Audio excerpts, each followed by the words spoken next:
Olá, turma! Sejam todos bem-vindos, né?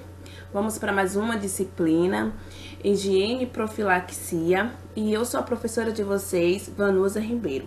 Sem muita enrolação, vamos para a aula. Então, para iniciar essa aula, precisamos saber o que é higiene. Então, higiene é um conjunto de conhecimentos e técnica que visam a promover a saúde e evitar as doenças.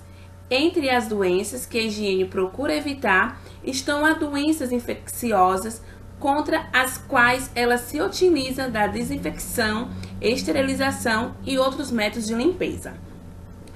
Então, a higiene, né, ela é um conjunto de técnicas e também, como eu disse acima, de conhecimentos que tem como objetivo, né, evitar a doença e prolongar a vida. Então, assim, todo profissional de enfermagem, ele deve ter como responsabilidade promover a higiene de seus pacientes e também, né, promover a adoção nas suas diferentes fases de vida. Como assim, professora, das fases de vida? No recém-nascido, né? Pré-escolar, naquela fase da adolescência, adulto e também na terceira idade. Como assim? Ele vai incentivar, né, sempre o autocuidado, porém, né, respeitando a privacidade e também a vontade do paciente, para que não venha causar nenhum constrangimento e desrespeite a vontade desse paciente. Existe, né? Eu dividi para vocês o que é uma higiene oral e uma higiene corporal. Então, higiene oral é a promoção e manutenção da higiene da boca e dos dentes. São fundamentais para a saúde e conforto do seu paciente. Então, assim, tem certas condições, né, patológicas que podem provocar uma irritação e também lesões da mucosa oral. Então nesses casos, né, requer uma maior frequência da higiene oral. Então, assim, diante disso, né, o que tem que se fazer? Tem que fazer a limpeza dos dentes, das gengivas, bochechas, língua e também nos lábios. Quando a gente fala de higiene corporal, que aqui eu dei uma definição, que é chamada também como higiene individual, que é um conjunto de técnicas e conhecimento utilizado para evitar doenças e realizar a manutenção do cuidado corpóreo do indivíduo. Então, assim, e também tem a higiene coletiva, que já é um conjunto de técnicas e conhecimento utilizado por uma coletividade a fim de evitar a doença e prolongar a vida de todos em comum.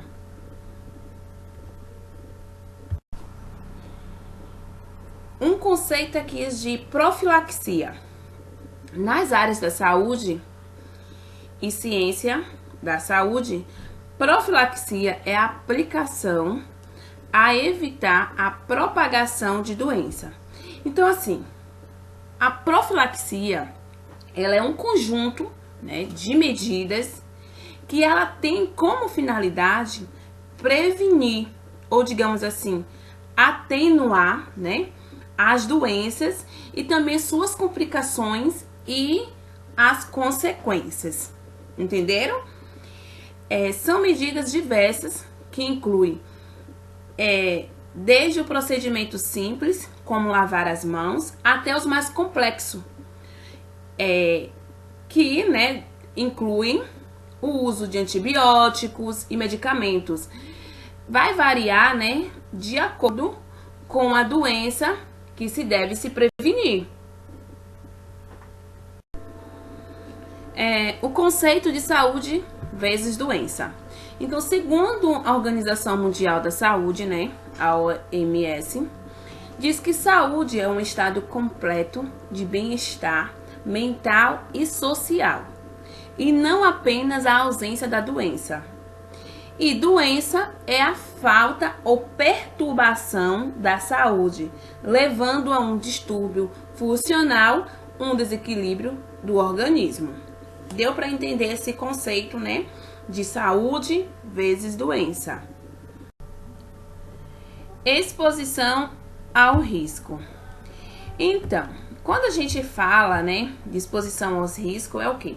São as atividades que em estabelecimento, né, de saúde, que ele, no caso, vai expor os trabalhadores não só ao risco comuns, né, a outros grupos de profissionais, mas como também o risco específico das suas atividades.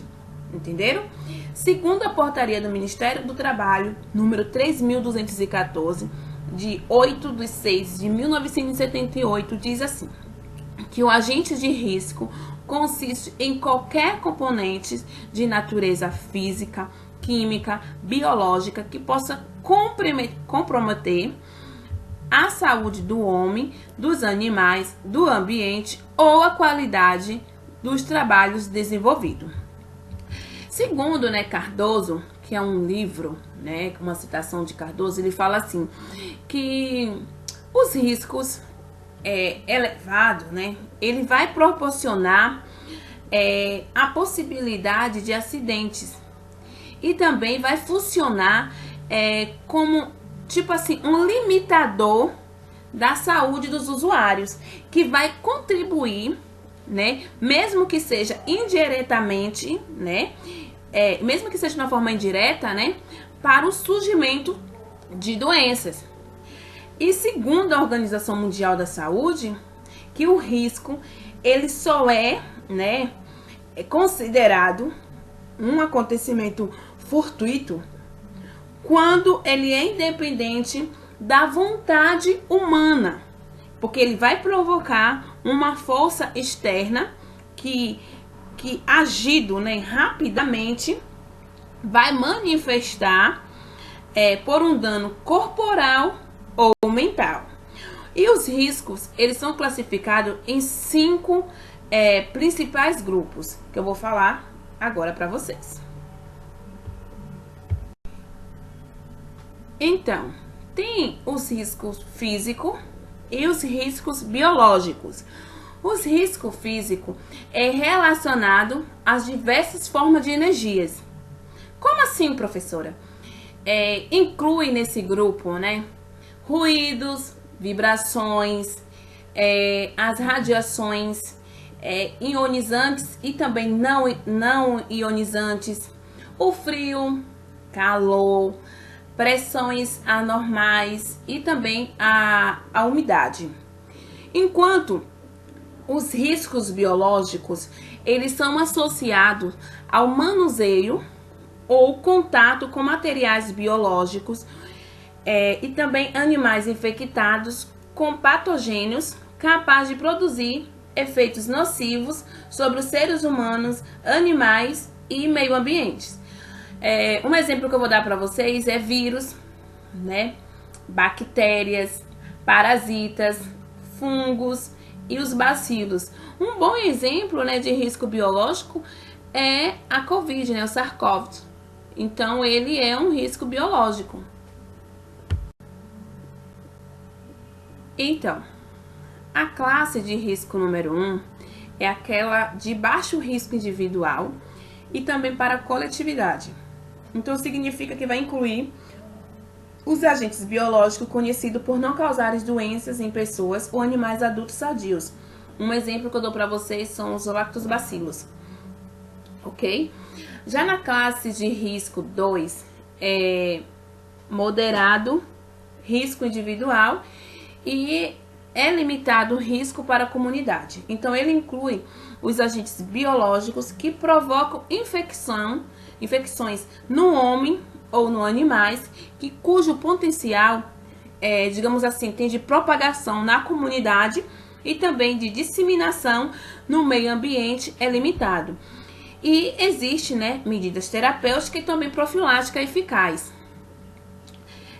Por exemplo, a cistosoma, né? ela é de risco número 2, porque ela é moderada de risco, né? E individual. Já na classe de risco 3, já chamamos assim, que é alto risco individual e moderado risco para a comunidade. E incluem os agentes biológicos, né? Os agentes biológicos que que tenham a capacidade de transmissão por vias respiratórias e que causam patologias humanas ou animais potencialmente letais, para quais existem usualmente medidas de tratamento ou de prevenção. Então, eles representam, né, risco de disseminação na comunidade e também no meio ambiente. E no caso, né, ele pode, digamos assim, se propagar de pessoa a pessoa. Um exemplo que eu dou para vocês é o SARS-CoV mesmo, né? Porque ele é sim de um risco de comunidade e ele pode sim se propagar de pessoas para pessoas. Enquanto do risco número 4, ele também é de alto risco individual e para a comunidade. Ele inclui agentes biológicos como grande poder de transmissibilidade por vias respiratórias ou de transmissão desconhecida. Olha a diferença. Ah, professora, deveria ser esse, porque isso é uma arma biológica e tal. Mas só que assim, o SARS-CoV a gente já descobriu, né? O meio de transmissão dele, como é. Então, ele não entra no grupo 4, e sim no grupo 3. E até o momento não há nenhuma medida profilática ou terapêutica eficaz contra a infecção ocasionadas por este e causam doenças e animais de alta gravidade. Então, assim, o SARS-CoV não foi comprovado, né, que ele também causa doenças em animais, só no ser humano, por enquanto, né? Então, assim, não tem ainda a vacina, né? Agora que estão lançando a vacina, tá, mas não tem 100% de eficácia, dizendo assim, não, essa é a única alternativa. Tá sendo a única alternativa para tentar amenizar a doença. Mas, já tem, né? Então, assim, quando a gente chega nesse grupo 4, então assim, ele causa doenças humanas em animais de alta gravidade e alta capacidade de disseminação na comunidade e no meio ambiente. Então, essa classe, ela inclui principalmente o vírus da ebola, né? Classe de risco especial. São aqueles de alto risco de causar doenças em animais graves e também de disseminação no meio ambiente. Ele inclui agentes biológicos de doenças animal não existente no país e que, embora assim não seja obrigatoriamente o patogênios, né, de importância para o homem, mas pode gerar grandes, digamos assim, graves perdas econômicas ou na produção de alimentos.